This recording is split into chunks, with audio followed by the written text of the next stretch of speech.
Y'all, welcome back to my channel. So I've been doing this Turmeric mask for maybe about 8 days. um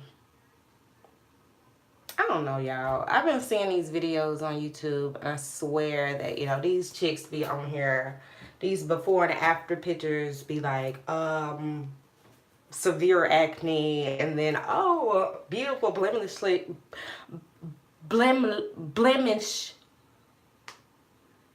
free skin.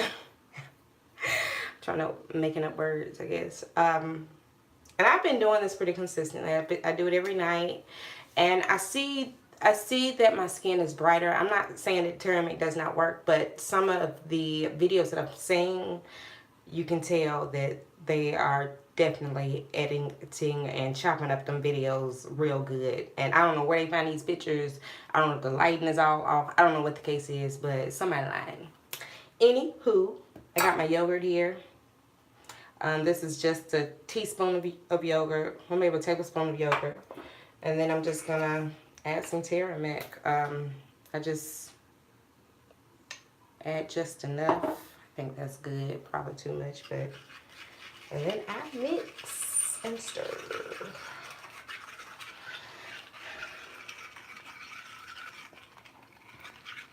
Try not to make it too complicated, because I am a busy woman and I really just don't have time to be finding all fancy devices and tools and all that good stuff. Got a lot going on. So this is a little bit of toothpaste because I had a little something coming up.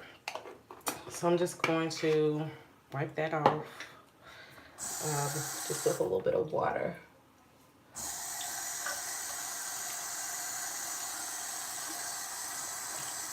Sorry about that.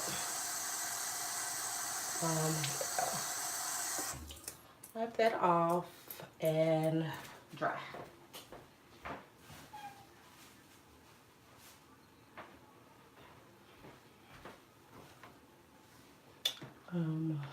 As you can see that? So we're gonna see what that turmeric gonna do for that after I've applied my toothpaste. So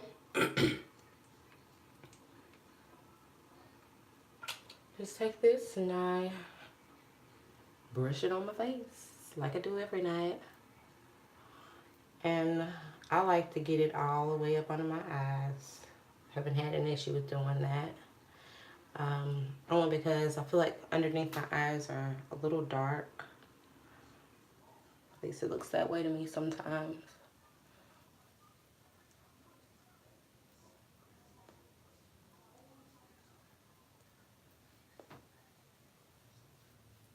I normally do this during bath time. So when my children, while they're in the tub playing and doing their thing, I slap this stuff on my face, wash them up, get them dressed and ready for bed, and by the time I finish doing all of that, my mask is dry and ready for me to get in the shower and wash it off. As I said, I'm very busy and I have to get it in where I can fit it in. So, and this is just a cheap makeup brush that I bought. I don't actually use it for makeup, so I bought it for this particular purpose. I think it was like 89 cents at Walmart. I think it's part of the Wet n Wild brand. You can see the end is stained because I do all my mixing with the end of it. And because it just cuts down on time, I like to put this over my eyebrows.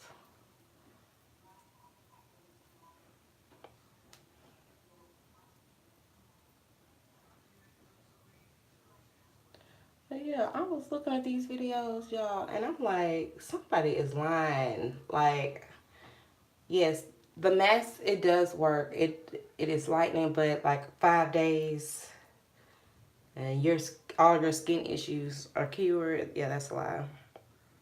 Just remember, If it seems too good to be true, it probably is. Like that darn rice water. That's a whole nother video though. But that's why I'm here. To basically try these home remedies out and see how well they work. And how long it works. So the turmeric mask, it is definitely working.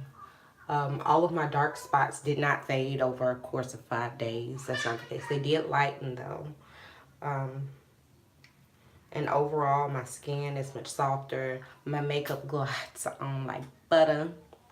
And I just look all buttery and saucy when it's time to work in the morning.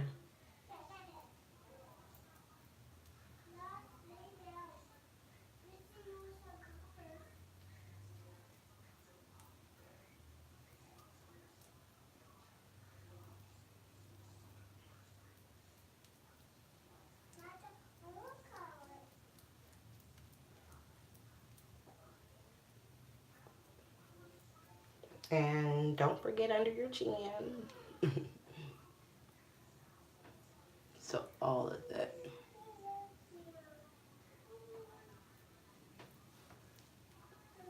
And yeah. Voila.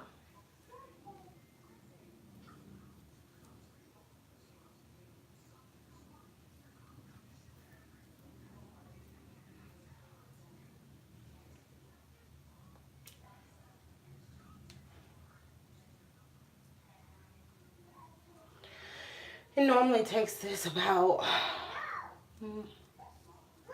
normally takes about 20 minutes for it all dry. It depends on how thick I have it on my face. Right now it seems a little thick, so it may take that long for it to dry. But yeah.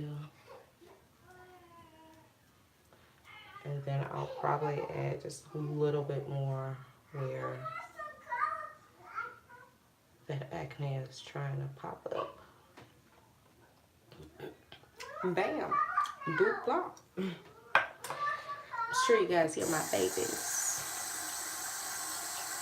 They're still. So I'm just going to rinse my brush out as soon as I get done using it. And I use a little bit of Castile soap just to ensure that it's good and clean.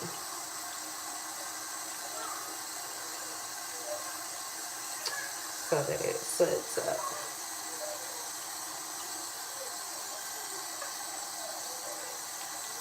And I just kind of wash it in my hand.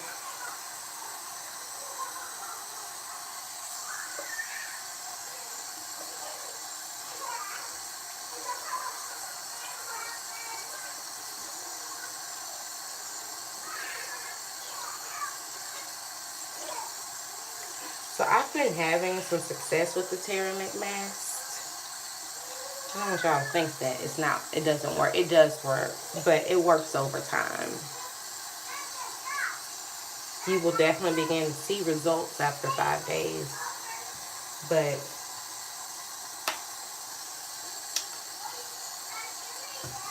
everything's not going to disappear within 5 days. That's the lie. But shit.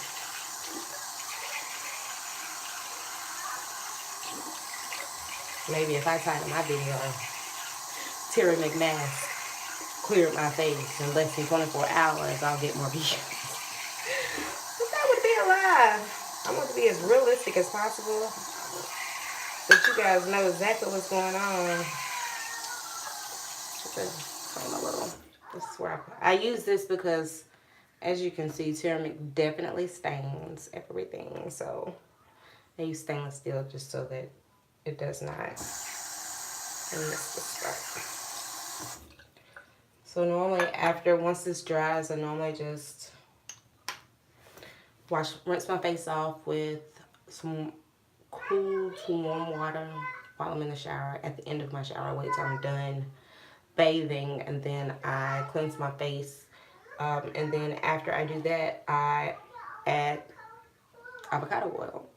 because avocado oil has a ton of benefits and nutrients for your skin and your body. And I am in love with avocado oil. I put it in my hair. I put it on my skin. I put it on my children. Everything. And I cook with it. But I bought a separate bottle to cook with. But yeah, I'm just going to let this dry. Figure out what I'm going to do to my hair tomorrow. My boss will be here. But to be honest with y'all, I might wear it like this. I might push it up in a cute little hot puff. Pull out a little baby hair and just rock this. I'm trying not to do too much to my hair only because I'm trying to get it to grow back. I trim my ends, but I trimmed my ends after I twisted my hair. I'll be right back.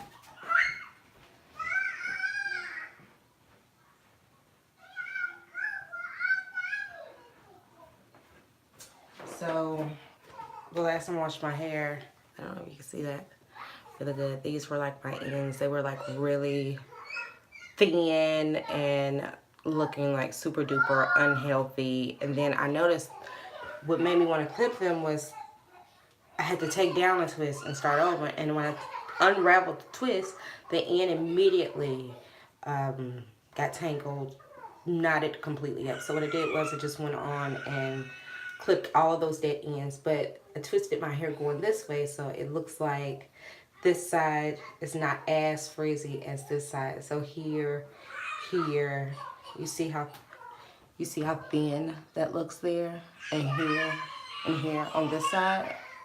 Those areas still need a little bit of attention, but I'm not gonna bother it right now. I'm gonna wait until the next time I wash my hair, which will probably be at the end of the week. And I do deep condition my hair every week. I'm just trying to get my hair back the way it needs to be. I was using the rice water treatment. Yeah, there wasn't enough information on that when I used it because I was using it every time I washed my hair, and it changed my curl pattern. It made my hair a lot more frizzy. It did not do well. So if I were to ever do a rice treatment again, it would probably only be like not even once a month, maybe like every quarter. Like, it's really strong, and I strongly recommend, if you're using rice water, I strongly recommend you diluting it because that is some very potent stuff, and it's effective, but too effective for my hair. Yeah, it just didn't do well with my hair, or I just didn't do it right. It's probably just me, but I didn't do it right. So yeah, I'm at a place in my life where I'm just gonna let my hair do its thing, especially throughout the rest of the summer. In the fall, I'll probably tuck it back away and probably wear wigs through the fall and winter. And then once it warms back up, I'll let this baby back out for the world to see. And hopefully when I do, it's gonna be, my fro will be much bigger. So let me check on these children because they are loud.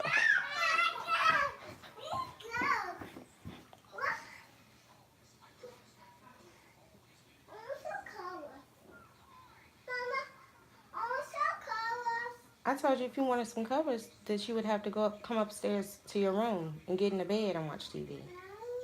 Okay, well chill out. Y'all are too loud. You okay?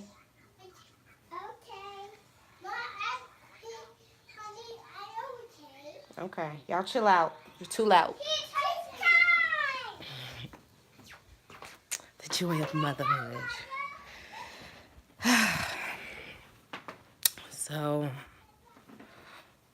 I just want to chit chat, y'all. I'm fairly new to YouTube. Maybe have like 6 or 7 subscribers. And maybe about that many videos. My goal is to upload at least one video every week. This week I've been doing live videos. primarily for the convenience. Yeah, primarily for the convenience. Um, Shucks, it's hard when you got all these kids. Well, I can say all these kids. I got two little boys, and they are my heart, my world.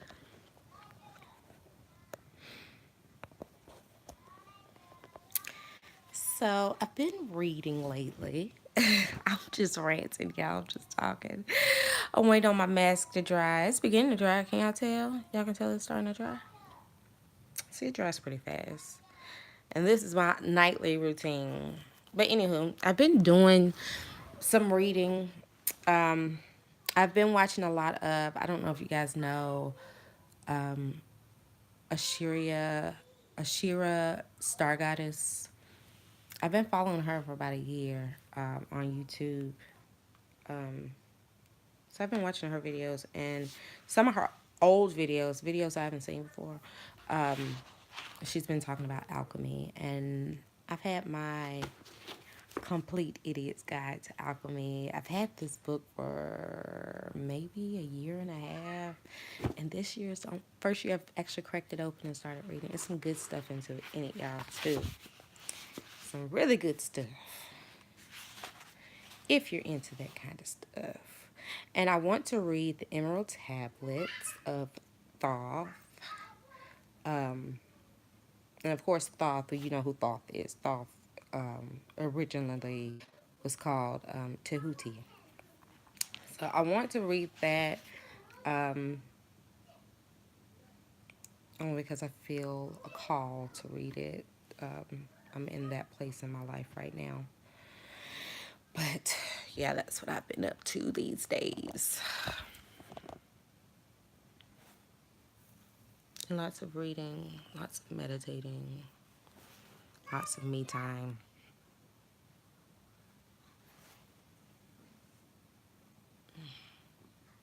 Y'all, this hair. I be watching these videos of these girls. Like, I want to watch a video with somebody with my hair type. Like, they be watching that. Like, my hair, I don't, can y'all hear it? Like, my hair, it's like so different. Like, the way it looks now. Like, if I were to straighten it, it's like silk. And that's like just one going down, like going through it once with the flat iron. It's like silk, but at this state, it's not hard, but shit, it ain't soft. It's very thick. Um,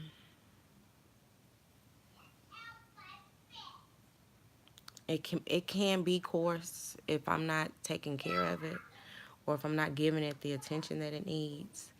Um, my hair is about right there.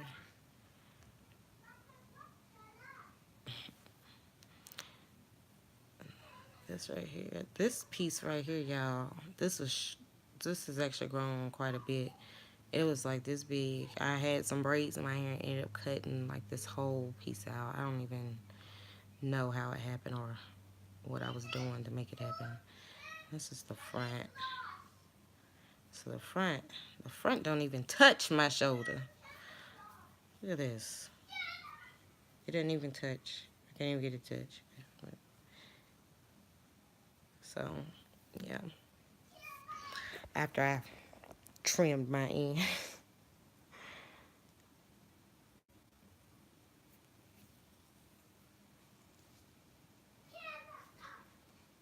So, it says form. Yeah. Well, at least it's even. Shucks. At least it's even. I'm trying to get used to all this whole YouTube thing. I want more views. I want more subscribers. And shucks, if you got tips, leave them below because I need them. Like, I'm trying to figure out what I need to do to get an audience. What I need to do a dance for y'all? I don't dance, y'all. I can't dance, really. I'm not that coordinated. So, back to this book since I'm waiting on my mask to dry. My turmeric mask that does not work and, you know, cure all my issues in 5 days. But it is definitely working. I don't want y'all to think it's not working. Like I can physically feel the mask working right now. Like I can feel it. Excuse me. What's wrong? What's wrong, Nas? Nasir. Who did it? Come here, my baby. My baby. Ain't nothing wrong with him. He just be whining. So, in this alchemy book, and I don't even know why I bought the book originally.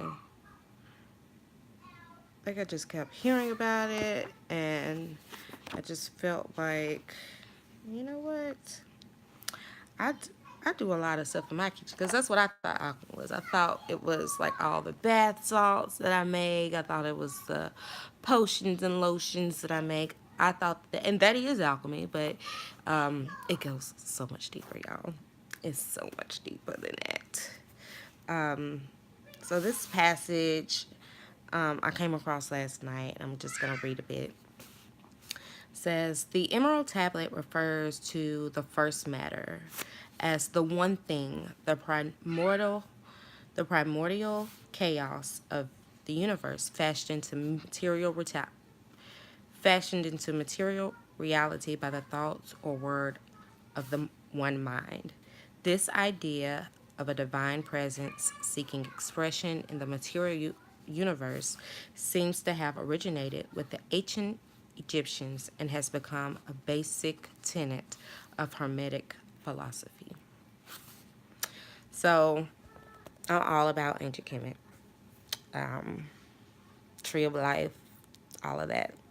Thanks, Dark Lord. Western alchemists depict the first matter as the Erebus, which is a serpent or a dragon eating its own tail. So that's how we in the West interpret first matter. And if you don't know what the first matter is basically what we would call dark energy, and it's even more than that. Like first matter is everything and nothing at the same time, if that makes sense. Which it probably doesn't. If it doesn't make sense to you, then it's not for you. So it goes on to say, in alchemical drawings, sometimes two serpents or dragons were shown, with a lighter winged serpent above and a darker walking serpent below. This interplay between these two primordial principles is the engine that drives reality, that creates the singular force behind the evolutionary perfection of the universe. So, in the West, so another good example of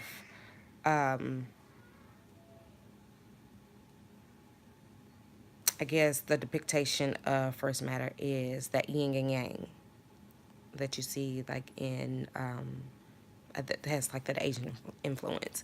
Yin and yang is a good example of a good depiction of the first matter, whatever. So the reason the first matter is so hard to pin down is that it is everything and nothing at once. It is the primal one thing that existed before time, as well as the primordial chaos that contains all possibilities, which is why people use this first matter to create. They use it in their manifestations because it contains all possibilities. It is said that first matter carries the germ or seeds of all things that ever existed and ever will exist in the future. It is the infinite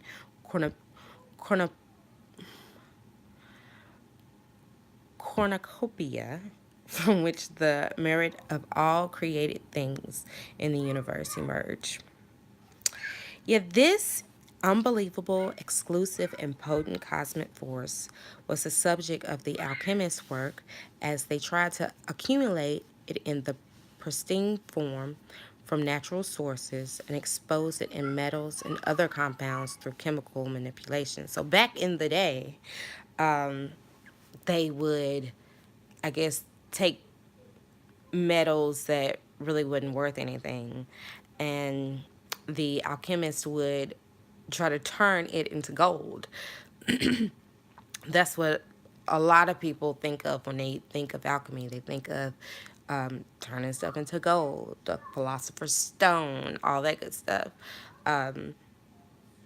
Mercury, they would say a lot of ancient alchemists felt like the element, well, not the element, the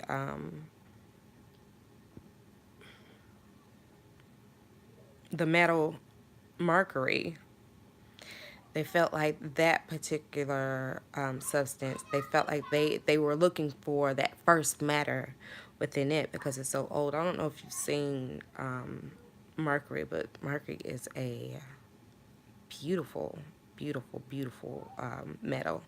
I just love the way it flows. Uh, at room temperature, it will melt. Like, it's absolutely beautiful. I was online, like, like the hourglasses. I wanted an hourglass that had mercury in it, but apparently nobody's doing that. Maybe I should figure out a way to do that and put that on YouTube. Maybe y'all start watching my videos then. um, let's see. This book has a lot of good stuff, y'all. And of course, I'm not, like, they have a chapter in here called The Kitchen Alchemist. And then, of course, in this chapter, it shows you how to set up the kitchen laboratory. It shows you how to make alchemical compounds. It shows you how to create custom tinctures at home. And it also helps you make magical elixirs, which is always fun. So I'm not like actually reading this book front to back. I just kind of go within, I guess, different chapters as I need them or as I feel drawn to them. There was another, I want to say in chapter 19. Like, I don't know. Let's see. Flip my camera around. So look at this picture. So this is, in this picture, it says the marriage of opposites. So the marriage of the day, the marriage of the night. And then, of course, it is also depicting the pictures of the dragons, and their heads are intertwined. And this formation reminds me of the yin and the yang. And of course, the yin and the yang, as above, so below. This is what this portion of this picture calls out to me. That's what I see when I see that. But that's a part of alchemy. And then, it goes into the sacred marriage and Christian alchemy. This is interesting. I'd like to read this. So it says, Christian alchemy began in the Middle Ages in the writings of alchemists who saw parallels between the work of alchemy and the life of Christ. Christ was viewed as the philosopher's stone and was referred to in many treatises as simply the lapis or stone. Christians view the sacred marriage as the union of one's soul with the eternal spirit of Christ. Christ's consciousness is born out of that union, and Christ himself, as the philosopher's stone, then becomes the magical touchstone that transforms one life. In Christian alchemy, every event in the life of Christ is a metaphor for operations in the great work. The virgin birth and nativity of Jesus represents the birth of the philosopher's child and his subsequent separation, conjunction, fermentation, and sublimation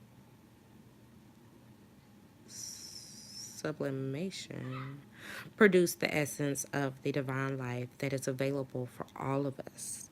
The Holy Sacrament is believed to contain the most profound secrets of spiritual alchemy and is said to offer anyone a way to experience the transformation of the soul. Out of this mystical marriage, Christ, as the philosopher's stone, is born again within the worshiper. Transubstantiation is the Christian term for the process of alchemical transmutation. Interesting. Very, very, very, very interesting. So this first time I come across this in this book. I think I'm gonna read some more because I'm waiting on this master anyway, and I'm gonna wash this off. So where were we? We are here. According to Christian alchemy, all three phases of the great work were played out in the last 3 days of the life of Jesus. The black phase of alchemy. Now, the black phase, y'all. Let me see. Yeah, we are in the right area. I need one. Oh, here's a bookmark. Little Nas brought me a bookmark. So, I'm in chapter 20. Chapter 19 talks about the different phases. So I'm going to say yes, it does.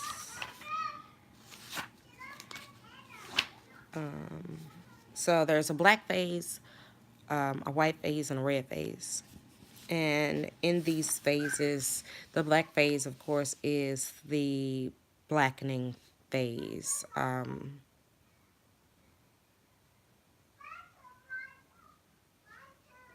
That's another video. That's going to be too long if I get to read. No, but you know what?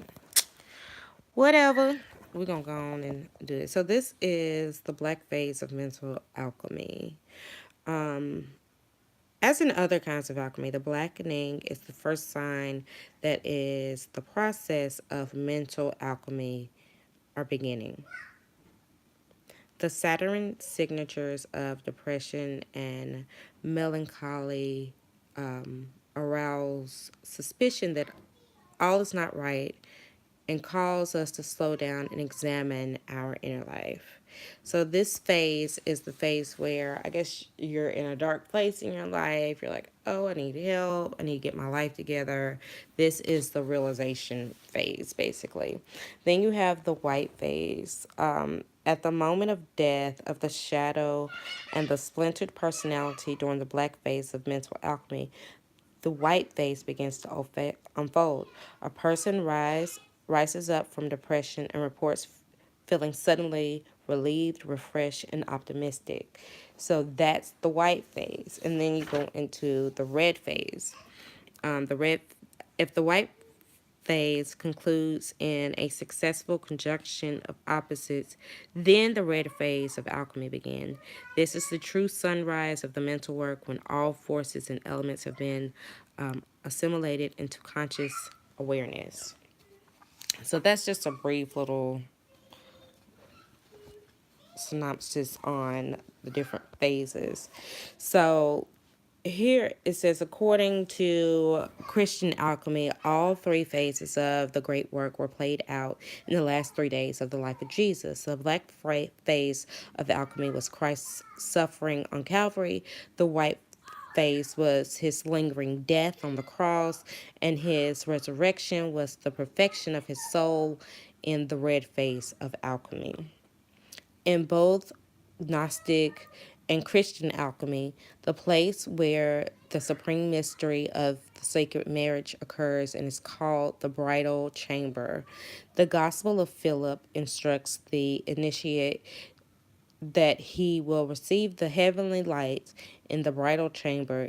If anyone does not receive the light while he is here, It warns he will not be able to receive it in the other place. For when he leaves the world, he has already received the truth.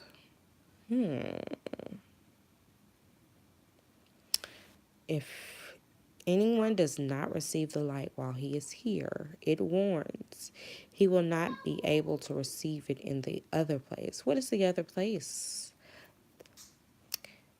For when he leaves the world, he has already received the truth.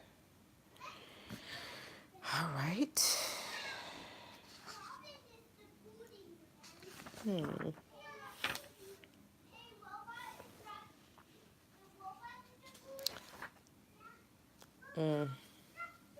So here is part 6 of chapter 20. Here's a little cartoon. It says, Forbes, here is an alchemist. I hired him to work on the consciousness of our employees. Okay.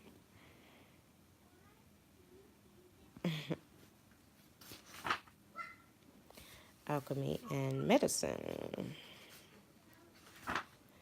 I want to know. Oh. So I don't know if y'all are all into like chakras, but here, different planets, the different planets are associated with our chakras. These 7 different planets, including the moon and the sun.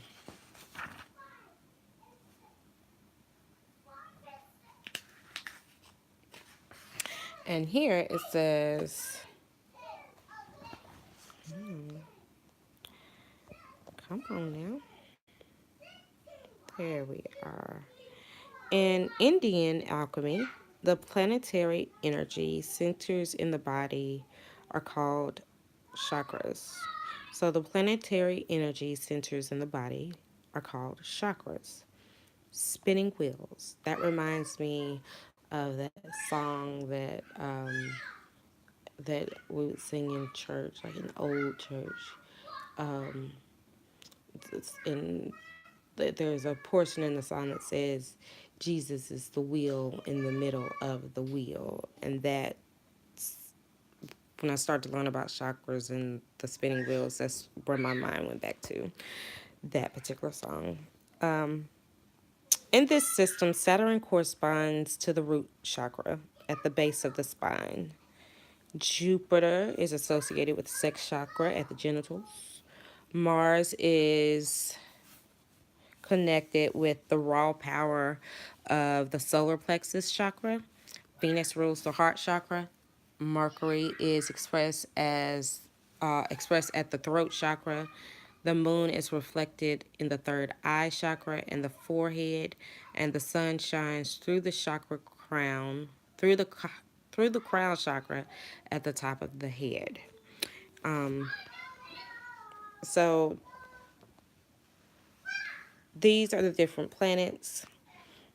These are the metals that are associated. So Saturn is associated with lead, Jupiter, tin, Mars, iron, Venus, copper, Mercury, quicksilver, moon, silver, and the sun, of course, is gold.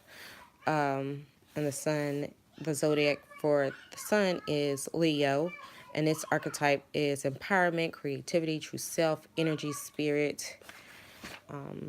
For the moon is Cancer, of course. Purification, subconscious powers, body and soul. Mercury, zodiac is Gemini and Virgo, and its archetype is transformation, andronomy, light and mind. Venus is Taurus and Libra, and its archetype is receptiveness, femininity, and intuition. Mars is zodiac is Aries and Scorpio, and Mars, of course, reflects assertiveness and masculinity.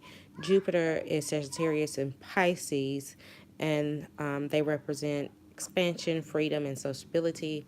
And Saturn is associated with Capricorn and Aquarius, and its archetype is contraction and discipline and potential.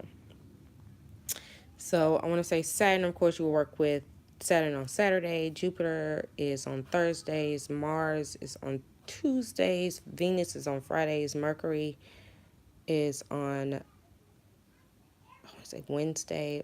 The moon is on Monday. And then, of course, the sun is on Sunday.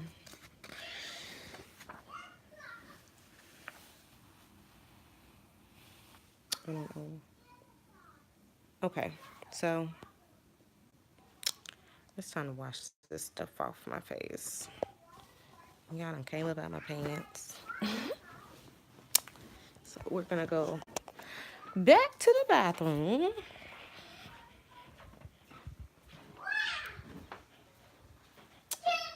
And we are going to, hopefully I don't show my ass all on the live, y'all. Bear with me. There we go. So I am going to rinse my face off with some cool to warm water. It's dry, it's hard. I'm just gonna rinse this off.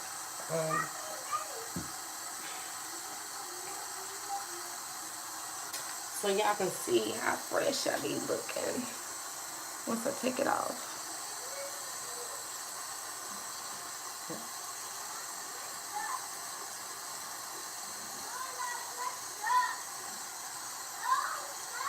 Still been trying to lighten these arms, honey.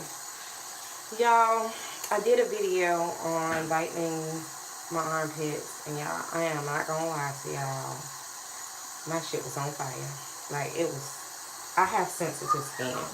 So I've been experimenting with different things. I've also been using the yogurt and turmeric under my arms, but I just wasn't digging it tonight. But I've been experimenting with a bunch of different things, and once I find what works well for my sensitive skin, then I'm going to share with you guys. There you go. So warm to cool water, because we want to keep our pores. We don't want them to open back up after we get everything going. Nice. So bear with me as I rinse.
And now I'm just going to dry my face, and I actually dry my face with a with my hands. I dry my hands off as I'm wiping the water away.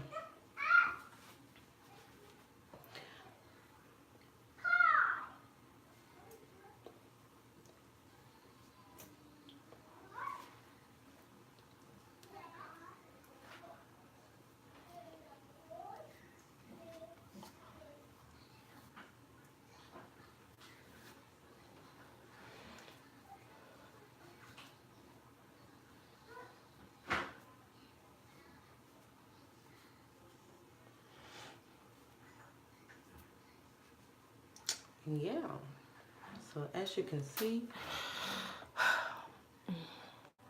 let's see.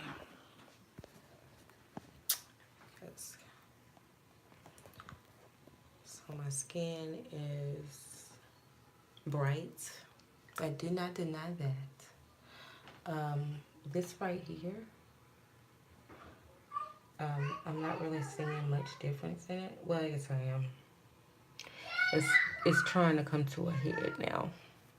So I can almost guarantee that in the morning, that right there is going to be probably burst open.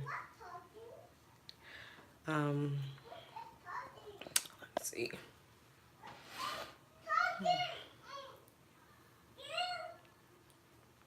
This has faded tremendously.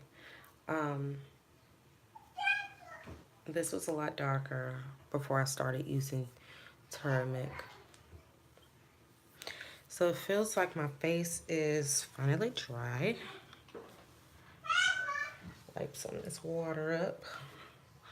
And now I'm going to add, like after I do the Turmeric, I don't add anything else to my face, but a bit of avocado oil, and that's what's in here. I need to probably fill this back up really quickly. It's time to re-up.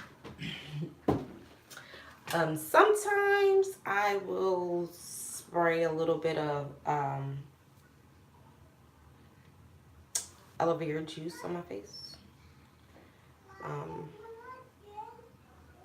but not tonight. I'm gonna keep it simple. So I just added avocado oil to this little bottle, so it just makes it much easier. And then avocado oil has vitamin A, C, there's a bunch of fat in it. But our face needs all that healthy fats, and this is 100% pure avocado oil. So I'm just gonna take this, put the top back on, and then I almost put this on my face like a mask at night, like an overnight cream. So just rub this in, and then the best part is there's still turmeric on my face because I only rinsed it off. I didn't wash it off.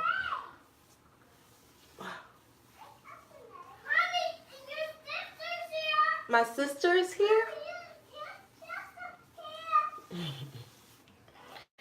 My children. Let's see what they're talking about.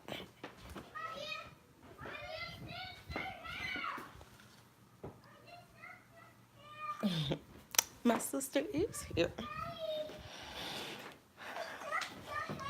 Okay, baby. Okay, I heard you.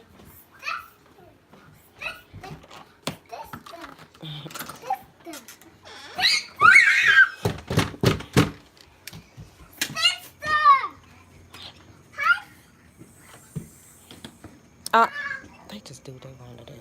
Come on in this house. My sister is here. So I'm gonna wrap this up. And I guess I'll talk to y'all later. I guess 48 minutes was long enough with our little chit chat and us getting ready for bed. But my face feels, the avocado oil, y'all, I just love putting it glides on. It makes me feel and look refreshed. And just putting it on your skin in the morning feels really good. But thanks y'all for watching. Thanks for those who catches the replay. I appreciate y'all. Please subscribe to my channel and click the bell so that you're notified when I go live and you're notified when I upload new videos. I will talk to y'all later.